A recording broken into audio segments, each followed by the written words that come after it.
In March 2024, the Chicago History Museum began digitizing thousands of historical photographs from local businesses and institutions.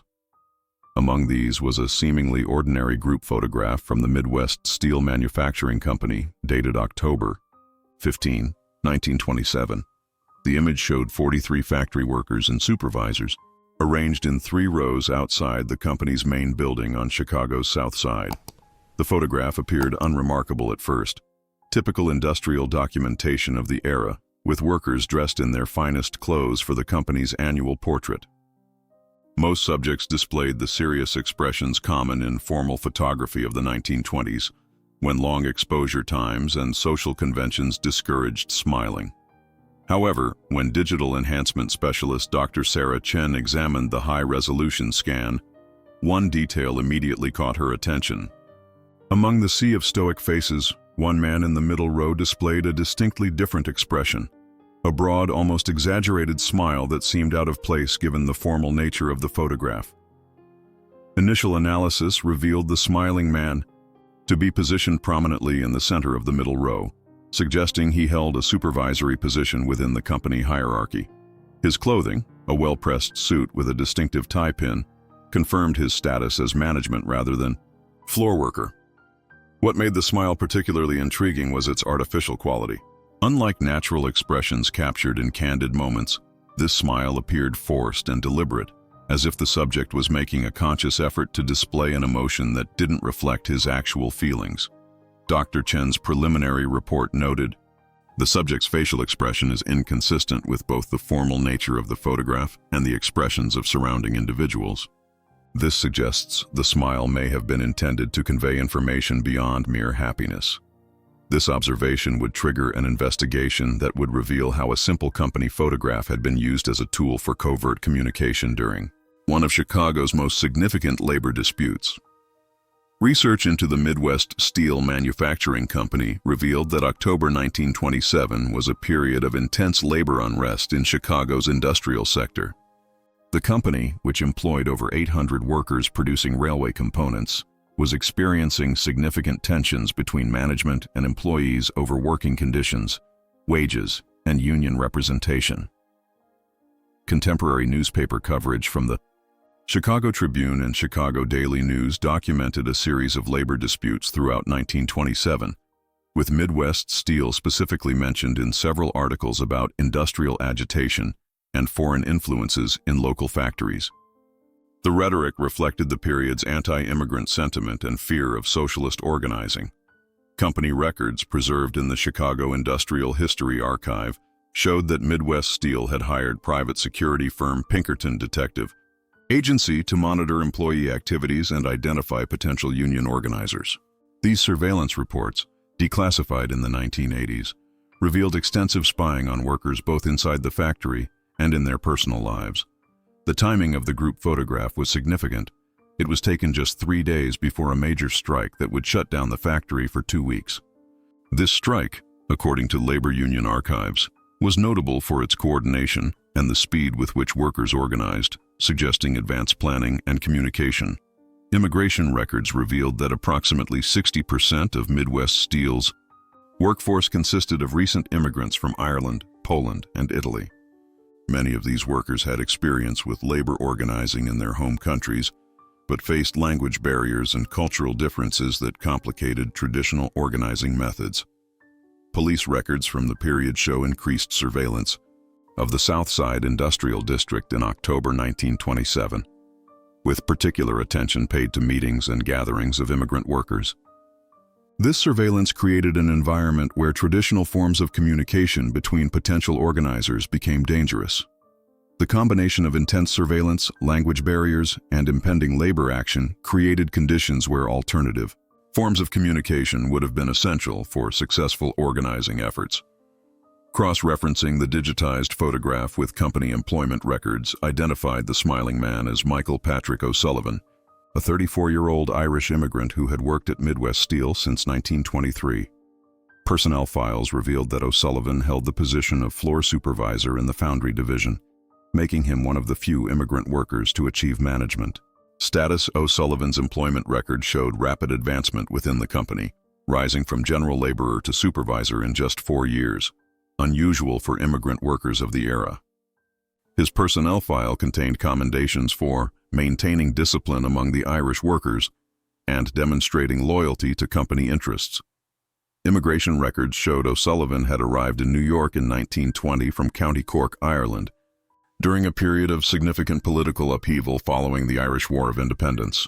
His immigration documents listed his previous occupation as metalworker, but also contained references to political activities that had been crossed out and initialed by immigration officials. Chicago Police Department files from the Red Squad, the unit responsible for monitoring radical political activities, contained several references to M. O'Sullivan in connection with Irish Republican Army fundraising activities in the early 1920s. However, these references ceased after 1923, coinciding with his employment at Midwest Steel. Church records from St. Bridget's Catholic Church, where O'Sullivan was a parishioner, revealed his involvement in community organizing activities beyond the factory. He had helped establish a mutual aid society for Irish immigrants and was known for his ability to mediate disputes between different ethnic groups in the neighborhood. Most significantly, union membership records from the Industrial Workers of the World, IWW, showed that O'Sullivan had been involved in labor organizing in Ireland before his emigration. This background would have made him both valuable as an organizer and dangerous as a potential target for company surveillance. His position as a supervisor created a unique opportunity, access to management information while maintaining connections. To the immigrant workers who formed the backbone of potential union support, analysis of the photograph using advanced digital enhancement techniques revealed subtle details that supported the theory of coded communication. O'Sullivan's positioning and gestures appeared to follow patterns consistent with visual signaling systems used by labor organizers of the era. His hand position, left hand in pocket with thumb visible, right hand at his side with 2 fingers extended, matched descriptions found in IWW organizing manuals of the period. These manuals, preserved in labor union archives, documented various methods for covert communication in hostile environments. The direction of O'Sullivan's gaze when analyzed in relation to other subjects in the photograph created sight lines that connected him to specific individuals scattered throughout the group. Digital mapping of these sight lines revealed they linked O'Sullivan to 7 other workers, all of whom were later identified as key participants in the subsequent strike. Comparison with other industrial photographs from the same period showed that the standard pose for such formal group portraits involved subjects looking directly at the camera. O'Sullivan's slightly off-center gaze was therefore intentional and meaningful within the context of the communication system. Labor historians consulted during the investigation confirmed that visual signaling systems were commonly used by organizers during the 1920s, when surveillance made traditional meetings dangerous. These systems often incorporated elements that would appear natural in formal photographs: hand positions, facial expressions, and gaze direction. The smile itself, when examined closely, revealed additional coded elements. The degree of the smile, showing exactly 6 teeth, corresponded to numerical codes found in organizing literature of the period. The timing of such signals often related to planned actions, with numbers indicating days, hours, or meeting locations. Documentation from the Pinkerton Detective Agency, found in corporate archives, confirmed that company security was aware of potential coded communication, but had difficulty interpreting visual signals in formal company photographs, which were considered routine business documentation. Investigation into the October 1927 strike revealed the sophisticated planning that preceded the work stoppage. Labor union records showed that coordination had begun months in advance, requiring careful communication between organizers and workers across different departments and ethnic groups. The strike began on October 18, 1927, exactly 3 days after the group photograph was taken. Contemporary newspaper coverage described the work stoppage as remarkably well coordinated, with workers from all departments participating simultaneously despite the absence of formal union representation at the company. Company security reports from Pinkerton detectives noted their surprise at the strike's organization, stating, "Despite intensive surveillance, workers demonstrated knowledge of coordinated action plans that our operatives were unable to detect or intercept. This suggested that the communication methods used by organizers had successfully evaded traditional surveillance techniques.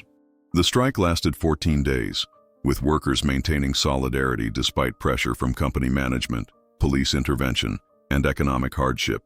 Union archives credit this solidarity to effective advance communication that had prepared workers for the challenges they would face. Participant interviews conducted by labor historians in the 1960s revealed that many workers had received information about strike timing and strategy through signals during company events. Several interviewees specifically mentioned watching for signs during the big picture day, but were reluctant to provide specific details about the communication methods used. Financial records from mutual aid societies and ethnic community organizations showed coordinated fundraising efforts that began several weeks before the strike, indicating advanced knowledge of the planned action extended beyond the immediate organizing circle. Police surveillance reports noted unusual patterns of behavior among Midwest steel workers in the weeks preceding the strike, including increased attendance at community gatherings and changes in social patterns, but failed to identify the specific communication mechanisms being used. The success of the strike, resulting in wage increases and improved working conditions, demonstrated the effectiveness of the covert communication system that had enabled such precise coordination. Further investigation revealed that O'Sullivan was part of an extensive network of immigrant workers who had adapted organizing techniques from their home countries to the American industrial environment. This network operated across multiple factories and ethnic communities throughout Chicago's South Side. Church records from several Catholic parishes showed coordinated activities between Irish, Polish, and Italian communities during the fall of 1927. These activities, ostensibly social and religious in nature, served as cover for organizing meetings and information sharing.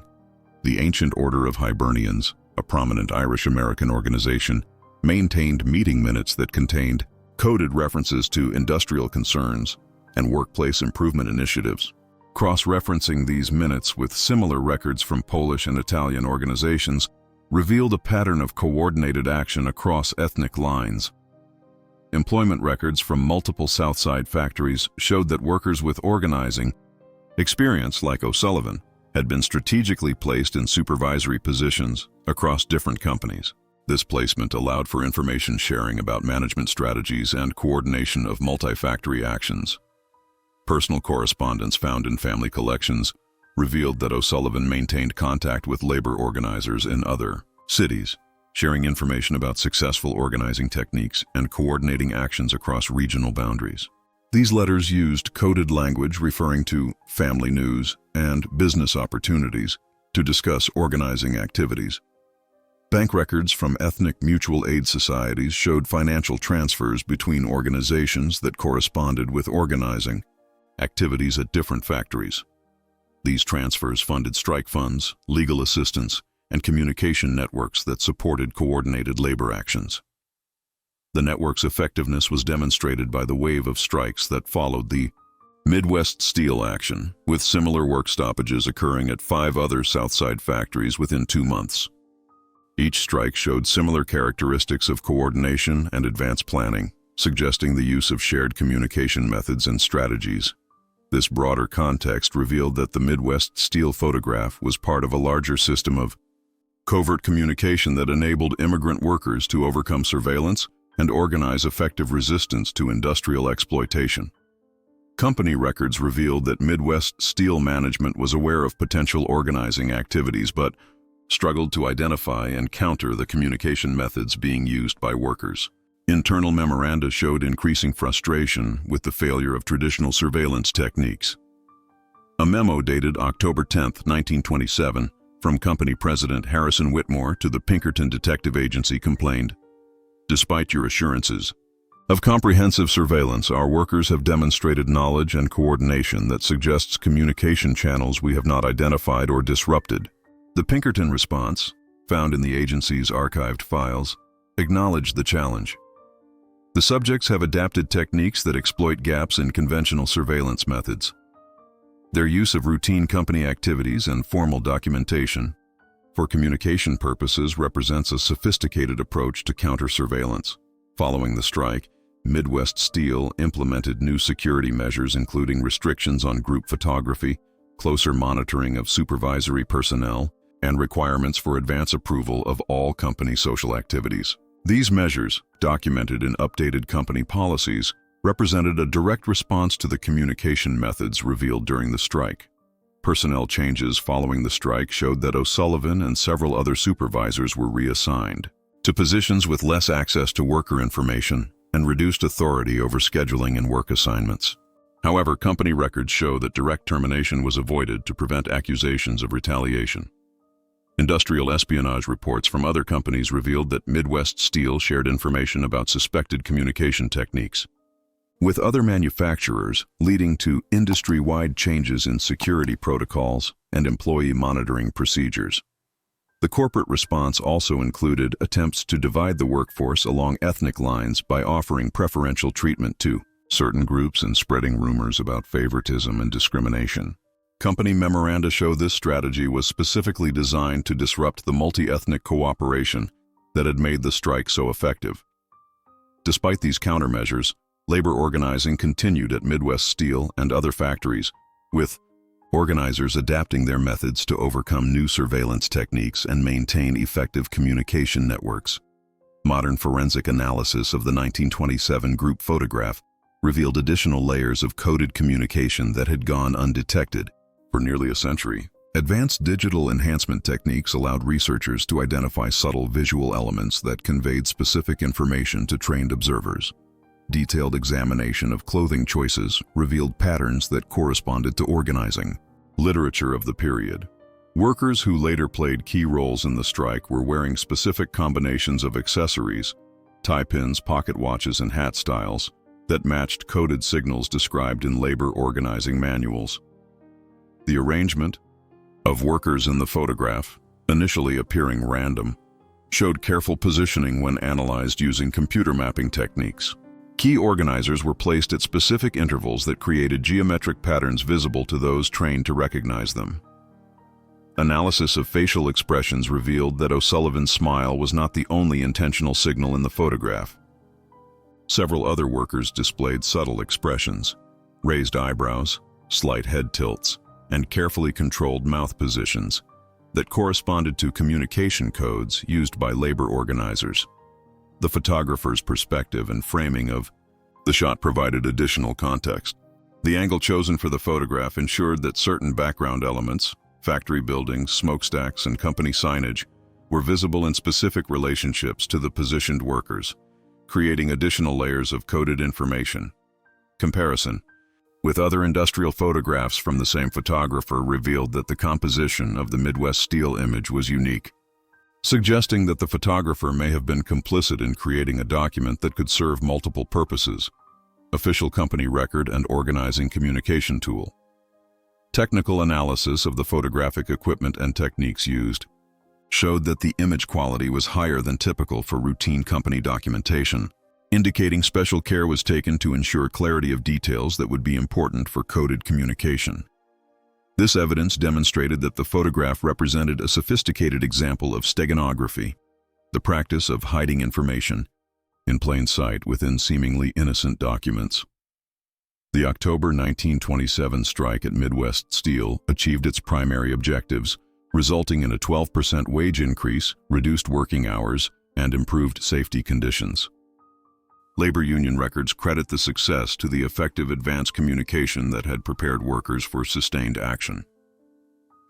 Strike participant interviews revealed that workers had received detailed information about company financial conditions, management strategies, and optimal timing for work stoppages through the coded communication system. This advanced knowledge allowed them to counter management tactics and maintain solidarity during difficult periods. The strike's impact extended beyond Midwest Steel, inspiring similar actions at other Chicago factories and contributing to broader labor organizing efforts throughout the region. Union membership in Chicago increased by 35% in the 6 months following the Midwest Steel strike. Company financial records showed that the strike cost Midwest Steel approximately $200,000 in lost production and settlement costs, equivalent to over $3 million in today's currency. This economic impact forced other area manufacturers to reconsider their labor relations strategies.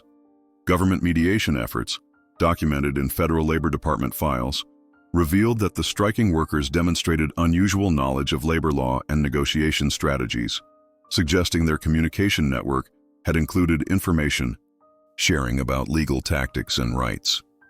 The success of the strike validated the effectiveness of the visual communication system and led to its adoption by labor organizers in other industries and regions. Training materials from the period show that techniques pioneered by immigrant workers in Chicago were disseminated to organizing efforts nationwide. Personal accounts from strike participants, collected through oral history projects, revealed the psychological impact of successful covert communication. Workers reported increased confidence and solidarity that resulted from knowing they could coordinate actions despite surveillance and intimidation. The long-term effects of the strike included permanent changes in labor relations at Midwest Steel and contributed to the company's eventual recognition of union representation in 1934. The 1927 Midwest Steel photograph now serves as a primary document in understanding how immigrant workers adapted old-world organizing techniques to American industrial conditions. The Chicago History Museum displays the image as part of its exhibition on labor history and immigrant contributions to American industrial development. Academic research based on the photograph has revealed similar communication techniques used by workers in other industries and time periods, expanding understanding of how oppressed groups have historically used visual signals to coordinate resistance activities. Modern labor organizers study the Midwest Steel case as an example of effective communication under surveillance, with techniques adapted for contemporary organizing efforts in industries where traditional communication methods are monitored or restricted. The photograph has become an important tool for teaching labor history, demonstrating how seemingly ordinary documents can contain hidden layers of meaning that reveal the experiences and strategies of working-class communities. Michael O'Sullivan continued working at Midwest Steel until his retirement in 1952, eventually becoming head of the foundry division. His personnel file shows that he maintained his reputation as an effective supervisor while continuing his involvement in community organizing activities. The techniques revealed in the photograph influenced subsequent generations of labor organizers, with visual communication methods evolving to incorporate new technologies and adapt to changing surveillance capabilities. Research into the photograph has also contributed to broader understanding of immigrant experiences in early 20th century America, revealing how newcomers used existing skills and knowledge to navigate hostile environments and protect their communities. The Chicago History Museum's digital archive now includes educational materials based on the photograph, allowing students and researchers worldwide to study this example of covert communication and its historical significance. Dr. Sarah Chen concluded her analysis by noting, "This photograph reminds us that resistance and organizing have always required creativity and adaptation. The workers of Midwest Steel created an effective communication system using tools available to them, demonstrating the ingenuity and determination that have characterized labor movements throughout American history." The image continues to inspire research into hidden aspects of working-class history, revealing stories that were deliberately concealed but preserved in plain sight for future generations to discover and understand.